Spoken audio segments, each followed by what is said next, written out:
खाना खाने के बाद भारीपन होता है, फुलनेस होती है, खट्टे डकार आते हैं, जो खुराक की नाली है, मैदा है, वहां पे जलन का एहसास होता रहता है। अगर ये अलामत आपके अंदर हैं तो आप अकेले नहीं हैं। पाकिस्तान में हर दूसरा तीसरा मरीज जो है वो इस चीज का शिकार है। तो आज की इस वीडियो में हम इस बीमारी की तह तक जाने की कोशिश करेंगे कि ये बीमारी है क्या और क्यों ये बीमारी ज्यादातर लोगों में ठीक नहीं हो पाती। वो बार बार डॉक्टर्स के चक्कर लगाते रहते हैं। मेरे पास बहुत ज्यादा जो कंसल्टेशन होती हैं वो इसी बीमारी के गिर्द होती हैं कि डॉक्टर साहब हमने बहुत सारे बड़े बड़े प्रोफेसर को भी दिखा लिया लेकिन फिर भी हम ठीक नहीं हो रहे। तो कॉमन जो गलतियां हैं इसके इलाज में और जो मरीज गलतियां करते हैं उसके बारे में भी वीडियो के अंदर डिस्कस करेंगे।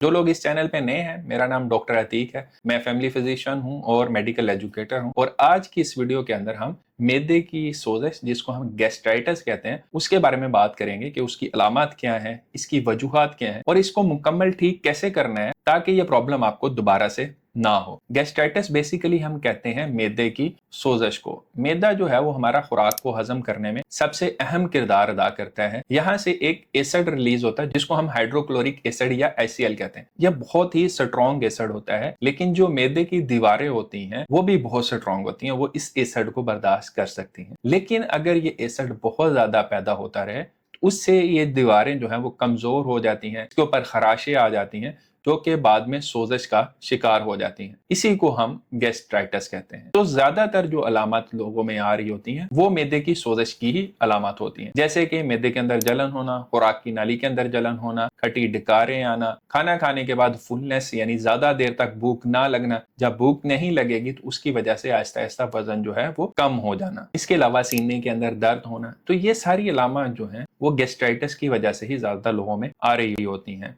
अब बात करते हैं उन वजूहात की जो कि मेन कल्प्रिट हैं, जो कि मेन वजह है इस बीमारी या इस प्रॉब्लम के होने की। और जब तक आप इन वजूहात को अपनी जिंदगी में से नहीं निकालेंगे आपका ये प्रॉब्लम कभी भी ठीक नहीं होगा। आप दुनिया के सबसे बड़े से बड़े प्रोफेसर को दिखा लें, सबसे अच्छे से अच्छे गैस्ट्रोएंटरोलॉजिस्ट को दिखा लें, जब तक आप खुद इन चीजों पे अमल करना नहीं शुरू करेंगे आपका प्रॉब्लम जूं का तूं रहेगा। वक्ती तौर पर आपको दवाइयों से अफाका हो जाएगा, लेकिन अल्टीमेटली आपका प्रॉब्लम दोबारा से आ जाएगा। क्योंकि जितनी भी दवाइयां आपको प्रेस्क्राइब की जाती हैं, लिखी जाती हैं, उनके अंदर एक दवाई तो कॉमन होती है, वो होती है मैदे की तेजाबियत को कम करने वाला कैप्सूल। जब तक आप वो कैप्सूल खाते रहेंगे तेजाबियत कम रहेगी, आपकी अलामत कम रहेंगी। जैसे ही आपने उस तेजाबियत को कम करने वाला कैप्सूल बंद किया आपकी अलामत वापस आ जाएंगी। तो इसलिए ध्यान से गौर से इन चीजों को सुने, इनके ऊपर अमल करेंगे तो फिर ही आप मुकम्मल तौर पर इस बीमारी से अपने आप को बचा सकेंगे। तो 6 जो कॉमन प्रॉब्लम है जो कि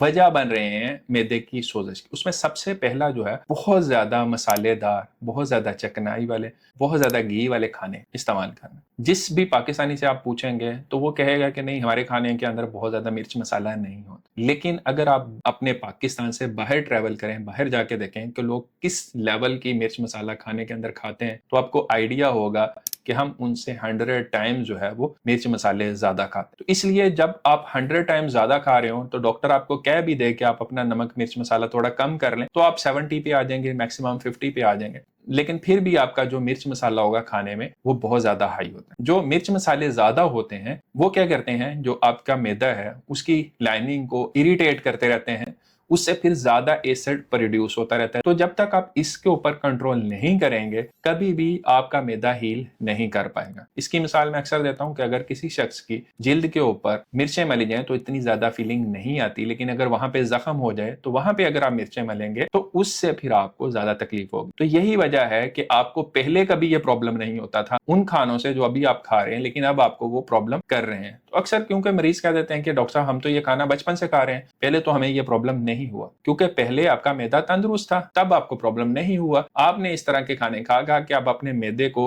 तबाह कर दिया है, मैदे की लाइनिंग को खराब कर दिया है, तो अब आपको प्रॉब्लम होना शुरू हो गया है। तो इसलिए जब तक आप अपने स्पाइसी फूड को, अपने खाने के टेस्ट को नहीं बदलेंगे ये प्रॉब्लम बरकरार रहेगा। दूसरी चीज हमारे यहाँ बहुत ज्यादा कॉमनली इस्तेमाल होती है वो है चाय है और कोल्ड ड्रिंक्स है। कॉफी हमारे यहाँ कम इस्तेमाल होती है, लेकिन चाय, कॉफी और कोल्ड ड्रिंक्स यानी कोला ड्रिंक्स जितने भी हैं, जितने भी मशरूबात हैं, ये सब के सब भी मैदे के एसिड को, तेजाब को बढ़ाते हैं। तो इसलिए जो लोग चाय पीते रहेंगे या कोल्ड ड्रिंक्स पीते रहेंगे उनका मैदा भी कभी ठीक नहीं होगा। थर्ड एक और रीजन जो है वो दवाइयों का बेदरेग इस्तेमाल है। थोड़ी सी दर्द हुई, कोई दवाई खा ली, सर में दर्द है, टांग में दर्द है, एनसेड्स का हमारे यहाँ बहुत ज्यादा कॉमनली नॉर्मली इस्तेमाल किया जाता है। आप अक्सर लोगों को देखेंगे कि जब भी उन्हें कोई दर्द होती है तो बगैर डॉक्टर की प्रेस्क्रिप्शन के दवाई खा लेते हैं, या फिर डॉक्टर ने उन्हें दर्द के लिए कोई दवाई लिख के दी थी कुछ वक्त के लिए जब उनको दर्द हो रही थी, तो वो उस दवाई को कंटिन्यू करते हैं, खाते रहते हैं। इससे भी मैदे की लाइनिंग डिस्टर्ब होती है, ये भी मैदे को हील नहीं होने देता। ये भी एक बड़ी वजह है जिसकी वजह से मैदे के अंदर सोजिश का प्रॉब्लम होता है। इसके अलावा स्मोकिंग जो लोग करते हैं, बहुत ज्यादा सिगरेट पीते हैं, वो लोग चाय के भी शौकीन होते हैं। तो ऐसे जो लोग होते हैं वो burning the candle at both ends वाला काम कर रहे होते हैं कि दोनों तरफ से जो है वो मोमबत्ती को आग लगा रहे हैं, यानी चाय भी मैदे को खराब कर रही है, सिगरेट भी पी रहे हैं तो वो और ज्यादा मैदे को